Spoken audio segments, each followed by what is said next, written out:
2000년대 초 한 지질학 전공 학생이 콜롬비아에 있는 세계에서 가장 큰 노청 광산으로 현장 학습을 갔습니다. 그는 돌 조각을 주었고 그 위에 선사시대 나뭇잎의 흔적을 발견했어요. 그는 더 많은 돌을 발견했고 모든 돌에 같은 패턴이 있었습니다.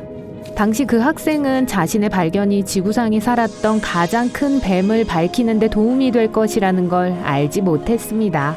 그는 지역 과학자에게 그것들을 가져갔고 과학자는 스미스소니언 연구소에 전화를 걸어 다른 과학자들을 화석 사냥에 초대했어요. 그는 세레혼의 구덩이에 화석이 있다는 사실을 알고 있었기 때문에 그다지 놀라지 않았습니다.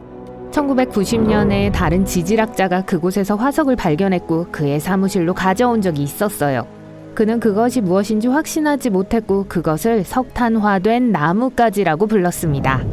몇 년 후 한 고생물학자가 이 나뭇가지의 사진을 보게 됐어요. 그는 그것이 나뭇가지가 아니라 동물의 화석화된 턱뼈라는 것을 알았어요.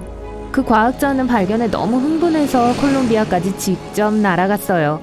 그는 그 화석을 조사하고 싶었지만 아무도 유리 진열장의 열쇠를 가지고 있지 않았습니다. 과학자들은 기다릴 수 없어서 유리를 깨고 그것이 수백만 년 전에 살았던 동물의 화석이라는 것을 확인했어요. 지질학 학생의 발견 이후 그들은 그 지역에 더 많은 화석이 있다는 걸 정확히 알았습니다. 과학자들이 그것이 거대한 뱀의 일부라는 걸 알아내는 데는 2년이 걸렸는데 그 크기 때문에 이전에는 악어라고 생각했었어요. 약 30마리 거대한 뱀의 척추와 갈비뼈를 관찰함으로써 그 사실을 확인할 수 있었죠. 화석이 노천광산에 있었다면 쉽게 파괴될 것이라고 생각할지도 모릅니다. 하지만 사실 석탄이 화석을 보호하는 층의 역할을 했어요. 안타깝게도 과학자들은 티타노보아의 두개골을 찾을 수 없었습니다. 근육 덕분에 매우 강력한 턱과는 달리 뱀의 뼈는 매우 약해요. 그래서 보통 퇴적물이 그 위에 쌓이기도 전에 부서져 버립니다. 하지만 연구원들은 3개의 두개골 파편을 발견하는 데 성공했어요. 이 발견 덕분에 뱀의 머리를 실물 크기로 복제했고 이것은 뱀이 그 시대의 가장 큰 포식자 중 하나였다는 이론을 뒷받침했습니다. 겁먹기 시작했다고 해도 괜찮아요. 저도 그러니까요. 또한 그것이 현대의 보아와 아나콘다와 관련이 있다는 걸 증명했어요. 그래서 티타노보아라는 이름을 얻게 됐죠.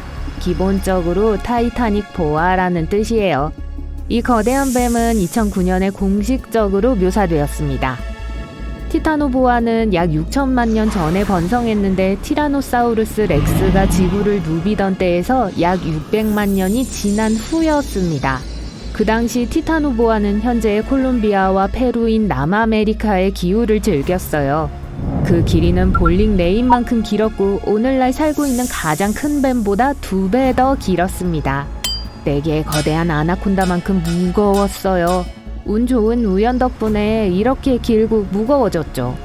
뱀은 냉혈동물이기 때문에 살고 자라기 위해 따뜻한 기후가 필요합니다. 콜롬비아 북동부는 완벽했어요. 티타노보아가 살던 시절의 기온은 32도였습니다. 티타노보아는 그렇게 빠르지 않았습니다. 특히 육지에서는요. 하지만 물속이나 근처에서 많은 시간을 보냈을 가능성이 높아요. 우리의 주인공은 시간당 19km의 속도로 수영할 수 있었어요. 오늘날의 뱀처럼 꿈틀거리며 아주 빠르게 방향을 바꿀 수 있었죠. 과학자들은 티타노보아가 나무에 오를 수 있을지 확신하지 못합니다. 고생물학자들은 티타노보아가 갈색이나 회색 피부를 가졌다고 믿고 있어요. 열대우림의 진흙투성이 강물에 숨기에 완벽한 색깔이었죠. 하지만 그 크기를 감안할 때 뭐가 두려워서 숨어야 했는지 이해가 되지 않네요. 역사상 가장 큰 이 뱀은 독이 없었지만 원하는 동물은 무엇이든 사냥할 수 있었습니다. 비록 거의 모든 것을 선택할 수 있지만 가장 좋아하는 먹이는 생선일 가능성이 높아요. 과학자들은 뱀의 입천장과 이빨의 수와 종류를 기반으로 그 사실을 알아냈어요. 오늘날 이 거대한 뱀의 식단을 재현할 수는 없어요. 왜냐하면 그 물고기들도 멸종되었기 때문이죠. 새로운 게 먹고 싶을 때 티타노보아는 다른 파충류들을 먹었습니다. 먹이에게 몰래 다가가서 한 번에 빠른 타격으로 상대를 쓰러뜨렸어요. 주둥이 부분은 매우 특별한 디자인을 가지고 있었어요. 턱의 구조는 먹이의 몸을 움켜쥐게 했기 때문에 탈출할 수 없었습니다. 티타노보아는 또한 얇고 뾰족한 이빨을 가지고 있었어요. 낚싯바늘처럼 뱀의 턱에서 안쪽으로 굽어 있었어요. 이 작은 특징은 티타노보아가 먹이를 붙잡고 도망치거나 헤엄쳐 달아날 가능성을 막는 데 도움을 주었습니다. 큰 거북이나 악어도 쉽게 삼킬 수 있었을 거예요. 이 모든 게 무시무시하게 들리지만 티타노보아는 오래전에 멸종했기 때문에 걱정할 필요가 없겠죠. 엄밀히 말하면 지구의 온도가 올라가면서 뱀도 덩치가 커질 가능성이 있어요. 무엇보다도 따뜻한 것을 좋아하기 때문에 편안함을 느낄 거예요. 물론 완전히 다른 뱀이겠지만 티타노보아와 비슷한 것을 보게 되는 것은 불가능하지 않습니다. 하지만 다른 행성으로 이사가는 것을 고려하기 전에 거대한 뱀은 거대한 먹이가 필요하다는 걸 기억하세요. 그런 큰 뱀은 큰 먹이를 둘둘 감싸서 삼키는 것을 선호합니다. 대부분의 사람은 너무 작을 거예요. 그래서 굶어 죽을 지경이 아닌 이상 너무 작은 먹이를 공격하는데 에너지를 낭비하진 않을 거예요. 게다가 다른 뱀들처럼 티타노보아는 날카롭고 섬세한 후각을 가지고 있었고 특별한 조건이 필요했고 진동에 민감했습니다. 너무 냄새나고 너무 시끄럽고 너무 춥고 너무 건조하고 너무 젖어 있다면 절대적으로 필요한 경우가 아닌 한 이런 장소 근처에는 가지 않을 거예요. 그래서 여러분이 대도시에 산다면 티타노보아와 같은 거대한 뱀을 만날 확률은 거의 0%입니다. 시골 지역은 다르지만 이 거대한 뱀이 살만한 유일한 장소는 적도 근처일 거예요.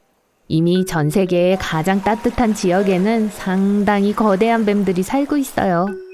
자수정 비단뱀 또는 스크럽 비단뱀은 온화한 거인입니다. 파푸아뉴기니나 호주에서 가장 큰 뱀이에요. 8.5m의 거대한 크기까지 자랄 수 있고 35kg까지 무게가 나갈 수 있어요. 달마시안만큼 무거워요. 스크럽 비단뱀은 호기심이 많고 때때로 호주 사람들의 집 안으로 들어가기도 하지만 대부분 인간에게 무해합니다. 가장 좋아하는 먹이는 설치류, 박쥐, 그리고 물을 얻기 위해 개울로 오는 새들이에요. 먹이가 올 때까지 비단뱀은 조용히 누워 기다립니다. 입안에 열 감지기를 가지고 있어요. 저녁 식사로 먹을 수 있는 온열 동물을 더 잘 볼 수 있도록 도와주죠. 아프리카 바위 비단뱀은 11종만이 살아있는 비단뱀 종류 중 하나입니다. 현재 지구상에서 두 번째로 큰 뱀이에요. 이 거대한 갈색뱀은 길이가 최대 6m에 달하고 무게가 자이언트 판다의 절반 정도입니다. 영양을 잡아 통째로 먹을 수 있을 정도의 사냥꾼이에요. 심지어 냉혈한 악어도 이 야수를 무서워합니다. 왜냐하면 악어도 쉽게 먹을 수 있기 때문이죠. 1958년 한 동물학자가 아프리카 비단뱀의 뱃속에서 1.2m 길이의 어린 나일악어를 발견했어요. 과학자에 따르면 그 비단뱀이 말했다고 합니다. 솔직히 말해서 삼키기가 그렇게 쉽지는 않았어요. 라고요. 물론 사실이 아닙니다. 비단뱀은 말 못해요. 그물코 비단뱀은 세계에서 현존하는 뱀 중 가장 긴 뱀이라는 기록을 가지고 있습니다.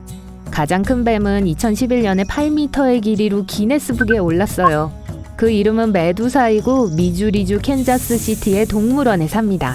다자란 그물코 비단뱀은 사람을 통째로 삼킬 수 있을 만큼 충분히 커요. 하지만 이 뱀은 대부분 매우 조용하고 별 움직임 없이 누워있는 걸 선호해요. 비록 많은 비단뱀들이 다 자란 사촌들보다 훨씬 더 작은 외소 형태를 가지고 있지만 그물코 비단뱀은 슈퍼 외소 형태를 가지고 있어요. 2.5m 길이의 작은 그물코 비단뱀은 반려동물로 키울 수 있습니다. 네, 보통 사람의 키보다 길지만 그물코 비단뱀으로는 왜소한 형태로 여겨져요. 하지만 그래도 안심이 되진 않네요.